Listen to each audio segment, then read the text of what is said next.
Легендата вели дека постоел некој човек кој бил во потрага по универзалната мудрост и просветлување.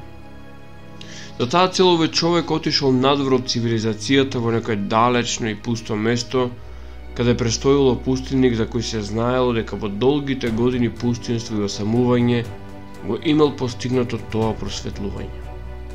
Покрај овој стар мудрец, херојот на нашата приказна поминал 20 години во учење, медитација и тежнење кон просветлување.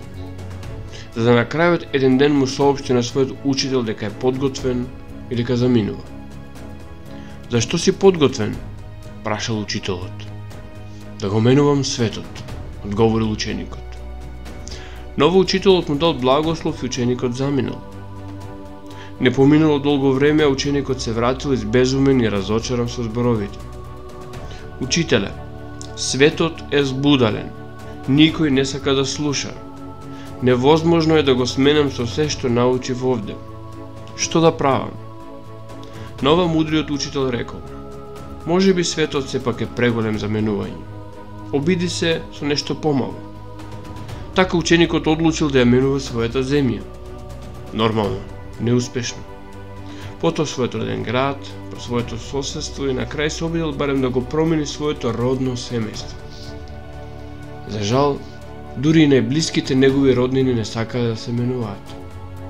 Пова нашиот херој скршен се вратил кај својот учител, признавајќи дека направил невидена грешка и дека никој и ништо не може да биде сменето. Зашто учителот повторно одговорил со неочекувана мудрост. Денес е првиот ден од најголемата промена што било кога си ја направил. Почна да се менуваш себе си.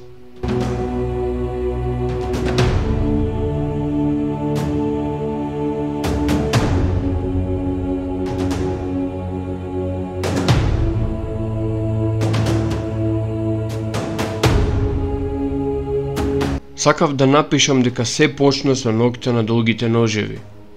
Но верувам, гледајќи ја широката слика, ќе сватиме дека и тоа е само почеток на една етапа во големата процесија на настани.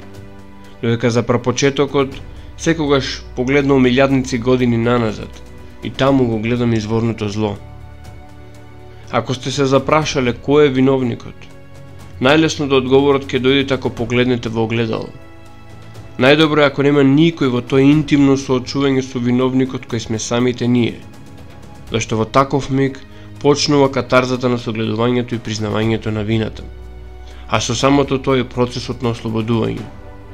Како што научи стариот добар Аристотел во неговата De Arte Poetica, катарзата е прочистување преку страдање и токму затоа катарзата е главен момент во трагедиите на античките писатели Есхил, Софокле и Еврипид.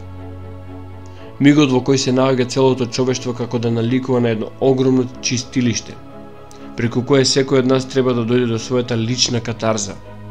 Нагласувам лична, затоа што колективната е невозможна. Патувањето на настаните во последниве 2 години речиси редовно изгледаше вака: Кина, Италија и подоцна остатокот од светот. Ако тоа го споредиме со една експлозија, Кина беше иницијалната каписла, Италија самата експлозија, а остатокот од светот е шрапнел што лета од експлозијата. Единствената разлика е што секоја експлозија е речиси моментална, додека ова страдање трае предолги 2 години. Секој од нас се наоѓа во одреден дел на овој троен процес и затоа во исто време на различен простор ни се причинува дека сме во различен процес, а не сме. Злото нема почеток и крај, има само траење. Така и борбата против него би требало да биде константна. Најконстантно од се треба да биде нашата волја и намера да правиме добри дела. Со самото тоа ги изјавуваме плановите на силите на злото. Сепак, верувам, сите нас не мачи прашањето: кој е виновен? А за одговорот на ово прашање, како што реков, доволен е еден поглед во огледало. Сите сме виновни. Јас, вие, тие. Виновни се нашите родители и уште повеќе нивните родители, нашите учители и нашите политичари. Виновни сме сите, бидејќи во одреден дел на нашето постоење, пред се заради опортунизам, го имаме подпишано она што системот го има воспоставено како правила и услови за неговото користење. А корисниците сме ние. корисници, заради тоа што тоа име ни е терминолошки прифатливо. Точниот, а сепак политички некоректен термин е робови. Робови не сме само јас и вие, онаа огромна бројка што се нарекуваме обични луѓе. Не. Роб е градоначалникот на вашата општина, исто како и сопственикот на вашата компанија, пратеникот во парламентот, премиерот и министрите. Затоа системот е совршен, затоа што е самоодржлив. За тоа како функционира овој систем на робовладетелство, јас направив повеќе од 60 минути видео. И ако добро паметам, немаше некоја посебна вознемиреност по изнесувањето на фактите во тоа видео. Да подсетам, системот е универзален, функционира на планетарно ниво, а постои минимум 7000 години. Откако го знаеме ова, да видиме каде е нашата вина. Виновни сме со сите мали чекори на прифаќање и попуштање. Сетете се на се од најмали нозе. Единственото охрабрување и поттикнување на слобода е кога треба да научиме да одиме. Потоа се што ние мислиме дека е учење на животот, а со тоа и реализација на нашата слобода, се всушност само забрани. Не оди таму, не зборувај така, не излегувај надвор. Системот одлично знае дека не доверува во раците на нашите родители, само затоа што тие како возрастни го имаат поминато процесот на дресирање и сега се спремни да го применат истиот тој систем на дресура врз нивното поколение. На тоа се надоврзуваат сите други институции на системот. Пред се образованието, а подоцна и економско-финансискиот систем. Кој верува дека во овој свет нашето постоење има друга смисла за системот, освен бивањето роб, кој придонесува со своето подчинето робување, се лаже.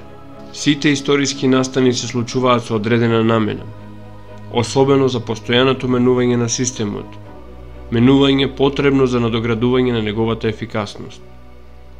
Историјата што ја учиме е само интерпретација, и секој што ја учи интерпретацијата, истовремено ја учи и безпоговорната покорност кон системот. Ако се погледнат историските настани и ако со собствен ум ги интерпретираме, пред нас ќе се отвори една сосема различна перспектива. Но тоа ако многу пати е најтешкото нешто за поединецот. Деновиве, повторно во контекст на новите предлози во оваа двегодишна агонија, каде ети во Македонија дојдоа на ред мерки кои ја загрозуваат најесенцијалната активност на човекот, а тоа е трудот преку кој секој си обезбедува екзистенција, нешто што стана многу актуелно се зборовите на германскиот лутерански пастор Мартин Нимлер. На почетокот дојдоа по социјалистите. Јас молчев зашто не бев социјалист. Остатокот го знаете. Кога дојдоа по мене, немаше кој да зборува. Оној што не ја познава историјата, обично ја повторува. Никој не знае да каже каде е почетокот на почетоците во случајот на Хитлер и нацистите. Може би е неуспешниот приемен испит на ликовната академија. Може би слепилото од нервен газ. Може би минхенските пивници. А може би се ова заедно. Во ноќте на долгите ножеви, на суров, речиси ритуален начин Хитлер расчистува со своите политички неистомисленици. Пред се со довчерашното верно куче Ернст Ром, предводникот на нацистичките јуришни одреди или попознати како СА. Во кристалната ноќ почнуваат погромите на евреите како увертира во ова што денес го знаеме како Холокауст. Со палењето на Рајстагот се расчистува со комунистите и со останатата опозиција, а со нападот на Полска почнува она капење во крв кое го знаеме како Втора светска војна. Сите ние денес се наоѓаме затекнати во некакви ситуации слични на горе опишаните, слични во неизбежноста во која се имаме најдено. Само оној лажливец времето, поединци ги прелажа дека ако злото задоцни, дека можеби ќе ги одмине.